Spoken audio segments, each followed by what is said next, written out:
va commencer cette première série de plénières par parler des territoires. J'en profite pour vous faire une ou deux annonces de service, ça doit s'afficher derrière moi, mais là, je n'ai pas de retour écran. Voilà ça. Donc, vous avez une application qui s'appelle Sphère, donc n'hésitez pas à aller dessus et à partager, échanger et vous faire élargir en quelque sorte votre réseau au sein des acteurs de l'économie positive.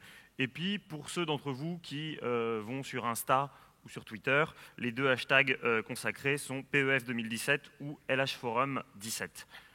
Voilà pour les petites annonces de service. Donc on va commencer cette séquence sur les territoires. L'idée, c'est de montrer qu'à l'échelle d'un territoire, on peut faire beaucoup de choses à condition que le maillage soit complet entre les ONG d'une part, les pouvoirs publics de l'autre, les entreprises. Et l'idée de ce forum, il y a quelques années, c'était évidemment de tester, d'expérimenter in situ sur le territoire du Havre. Comment est-ce que ce maillage se passe? Personnellement, je ne voudrais pas vous spoiler la réponse, mais je vais demander à Monsieur le maire de bien vouloir revenir pour nous en dire quelques mots.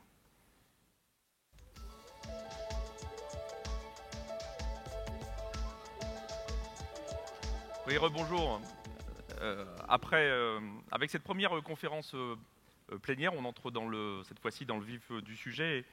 Et je vous l'avoue franchement, les intervenants qui vont se succéder après moi sont tous porteurs d'expériences formidables, qui ont toutes, d'une façon ou d'une autre, changé le monde, ou qui sont en passe, en tout cas, de le faire.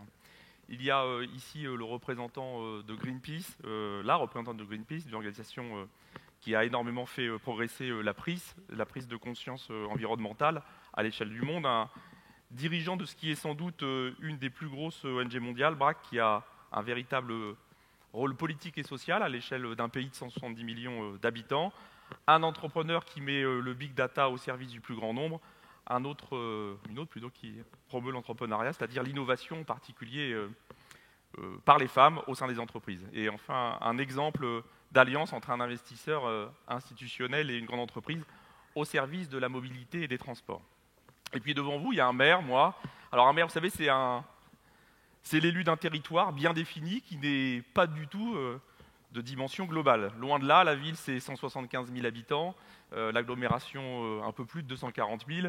Et puis, si on est très ambitieux, on peut définir ce territoire au sens le plus large du terme, c'est-à-dire les 700 000 habitants du pôle métropolitain de l'Estuaire de la Seine, que je préside également, et qui peut être considéré comme un bassin unique de vie et d'emploi. Un maire, c'est un élu de proximité qui s'occupe beaucoup de gestion du quotidien et qui n'a pas vraiment la prétention de changer le monde. Et pourtant, moi aussi, j'ai besoin de regarder cette ville à 10 ans, à 20 ans, à 50 ans, et on ne peut évidemment pas se contenter, lorsqu'on est maire, d'être obnubilé par, même si on s'en préoccupe, de la seule prochaine échéance électorale. Et j'ai besoin, comme le dirait Jacques Attali, de me libérer de la dictature du court terme.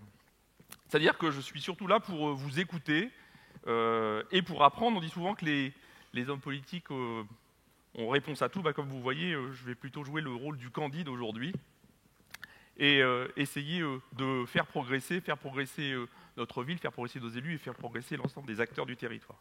Mais je voudrais quand même vous livrer une petite réflexion personnelle en forme d'interrogation pour lancer le débat. On s'apprête à parler de territoire, de l'application plutôt d'ailleurs de l'économie positive au territoire. Alors, cette notion même de territoire, est-ce que finalement elle a encore un sens en 2017 ? Est-ce qu'elle n'est pas trop réductrice ? Est-ce qu'un territoire, c'est une notion géographique limitée et définie ? Ça ne rend pas vraiment compte de la complexité des rapports sociaux, des évolutions culturelles et comportementales. Et puis, les frontières sont en train de se brouiller. Il y a les réseaux des réseaux, la mondialisation. Est-ce qu'on peut finalement parler de territoire ? Et par exemple, pour ce qui nous concerne ici, de territoire à vrai, à l'époque d'Internet et de la globalisation. Alors je pose la question comme Candide l'aurait fait, en jouant l'innocence, mais j'ai quand même une petite idée là-dessus. Je suis convaincu qu'il y a bien une identité de territoire, et en l'occurrence, il y a bien une identité havraise. De la même façon qu'il y a des activités et des emplois qui ne sont pas délocalisables, et que les interactions que nous aurons bientôt avec les robots, et ça arrive tout de suite, ça arrive demain, remplaceront pas notre besoin de relations sociales.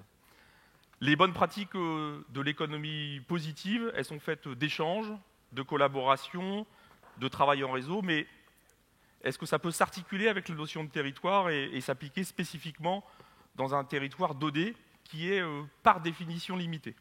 Écoutez, je serais extrêmement intéressé par ce que vous pensez, vous tous, public, et puis les intervenants qui vont suivre de cette question. Merci à tous, bonne réflexion.